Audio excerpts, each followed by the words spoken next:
Welcome back to another history video where we talk about all the channels from the past and present. We now dive on and back to Discovery Kids. Now, Discovery Kids, to be honest, was a staple of everybody's childhood. I personally think it was my childhood as well. We need to talk about the Discovery Kids era before the Hub and Discovery Family. So, I hope you guys are ready for this.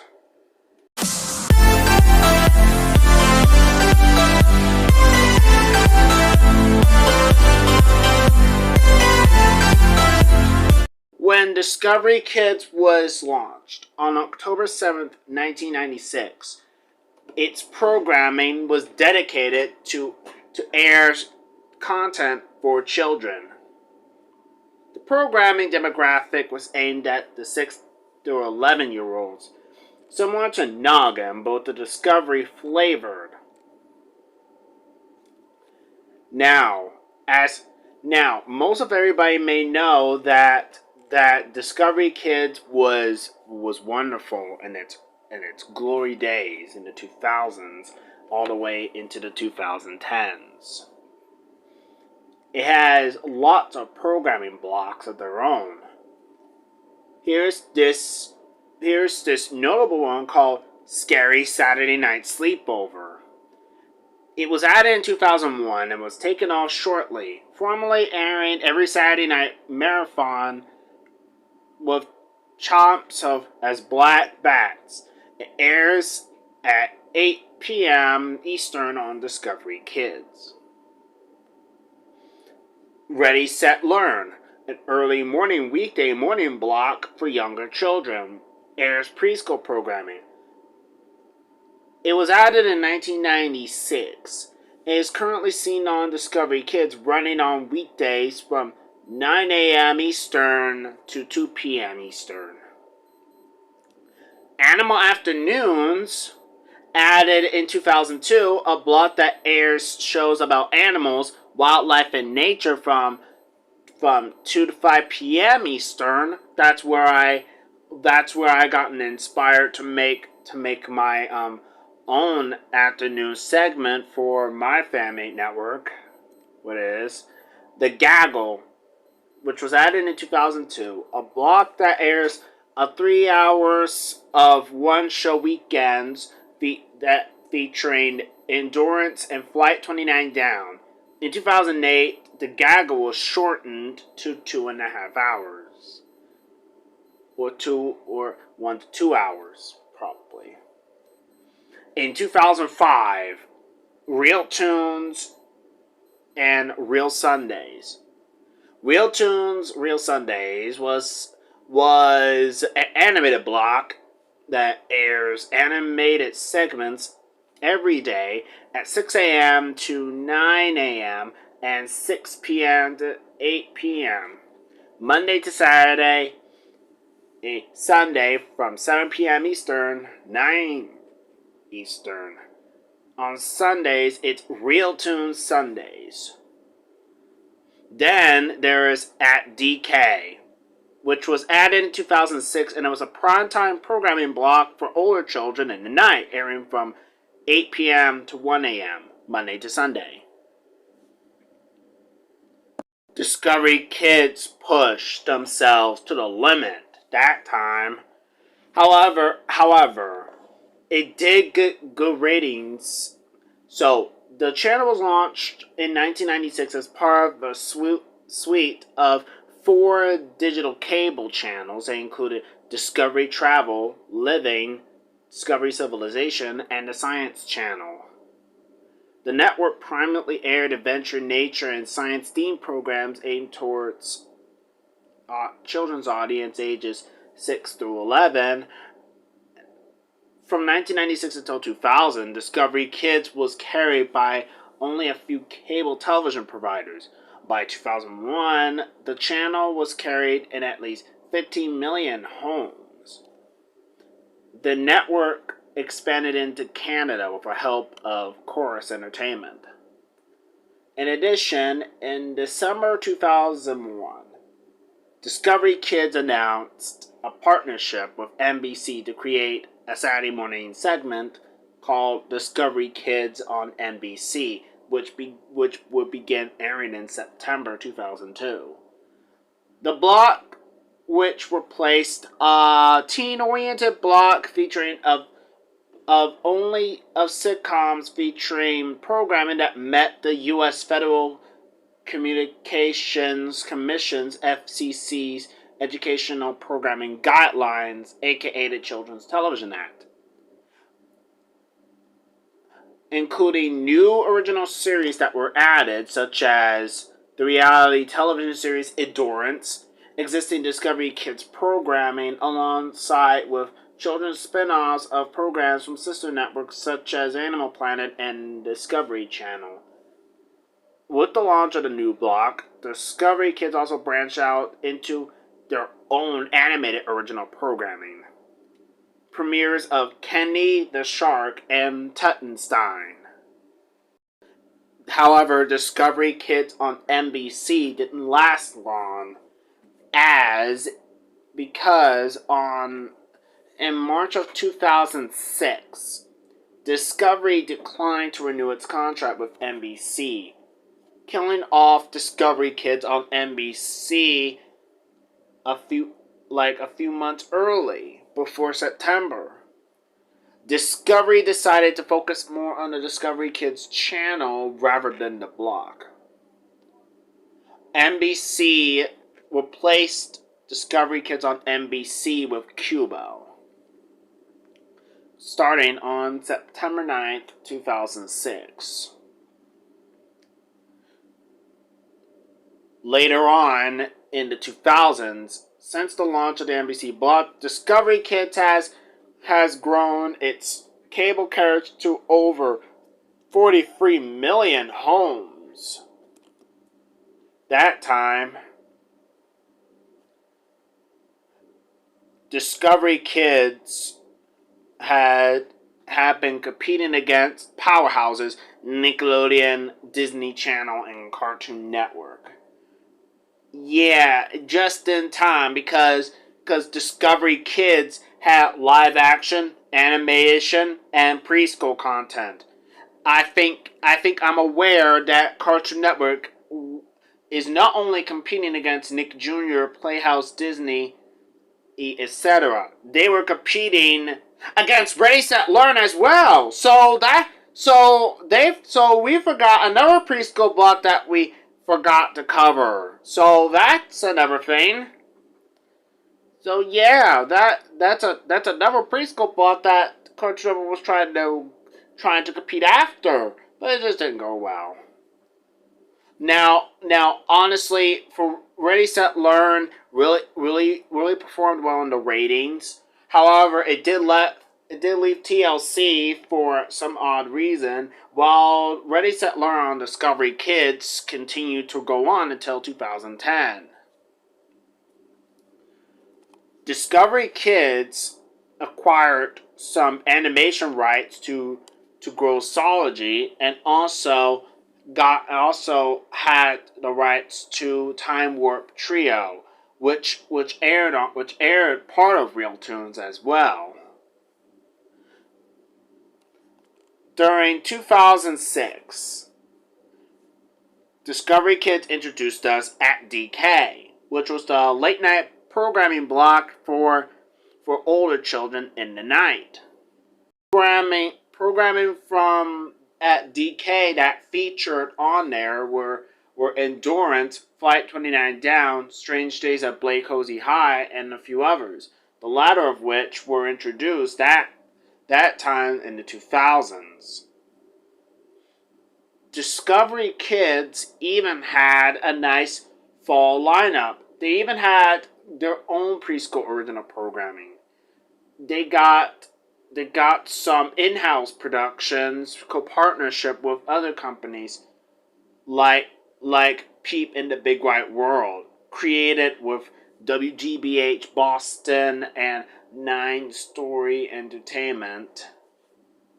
and American Public Television, as well as Kenny the Shark, partnering in Phase 4 on the main Discovery Kids channel. And there was also High Five, Hip Hop Perry, and a few other preschool programming in-house.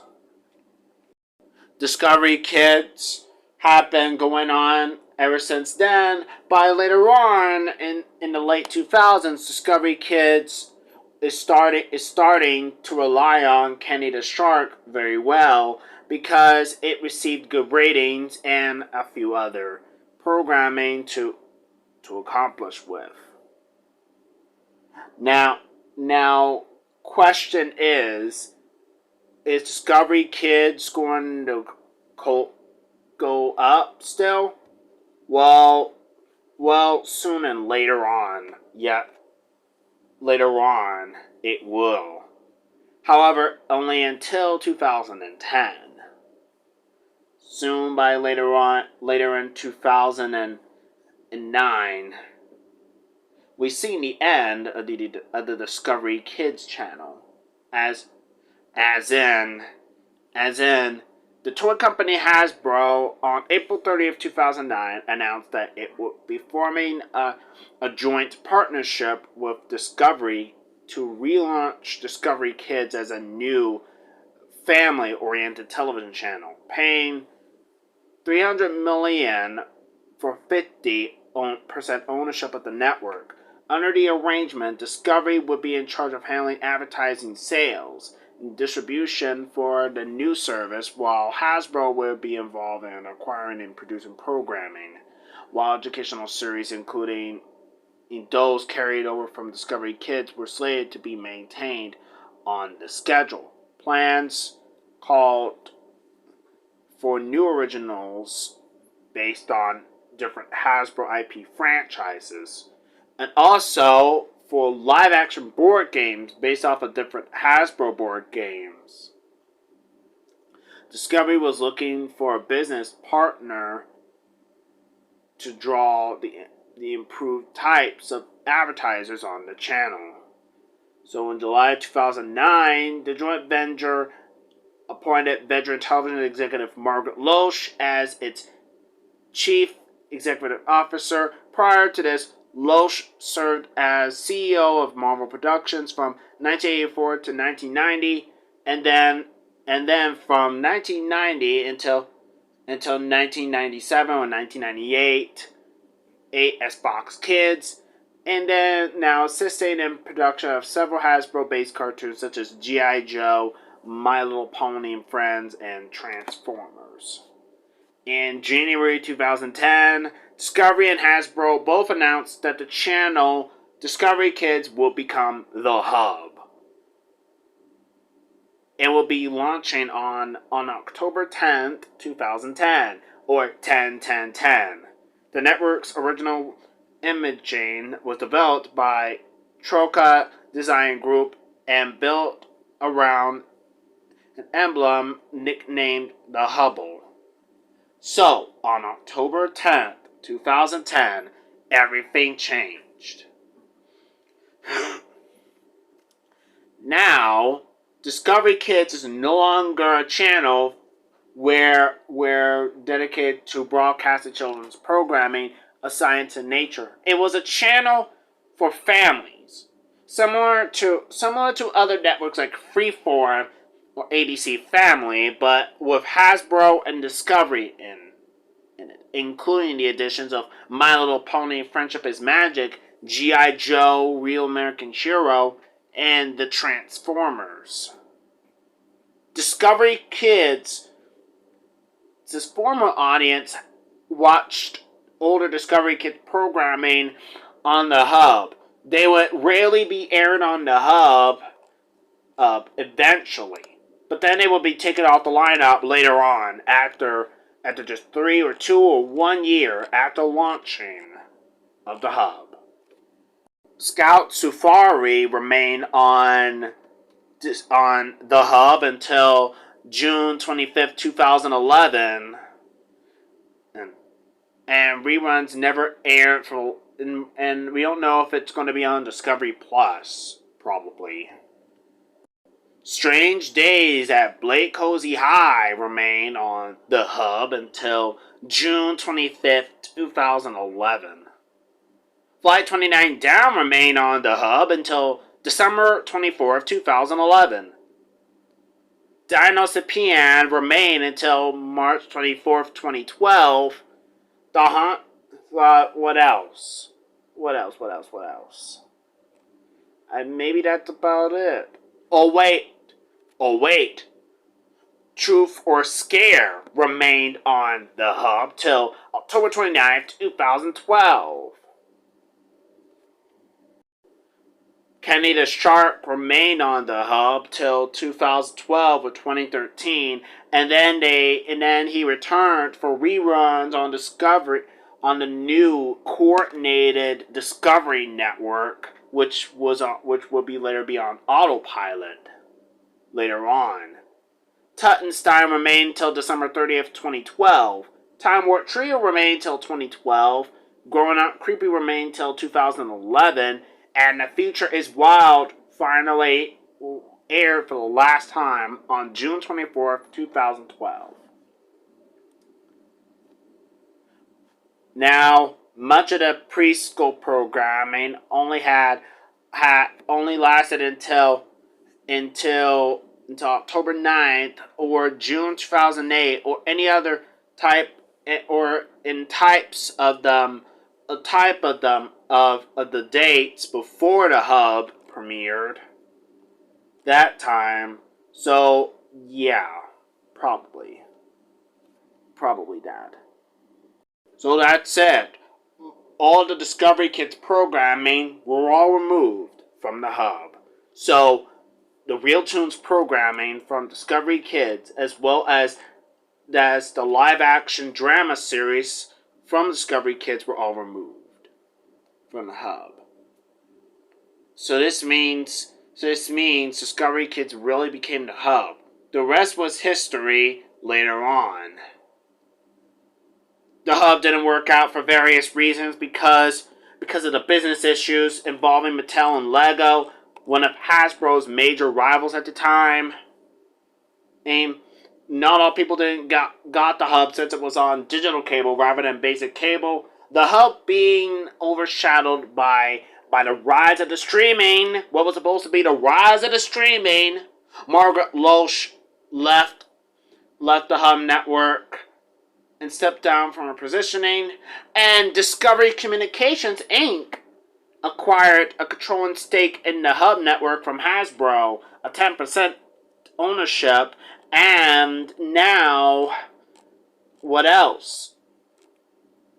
The hub network was relaunched and rebranded as Discovery Family.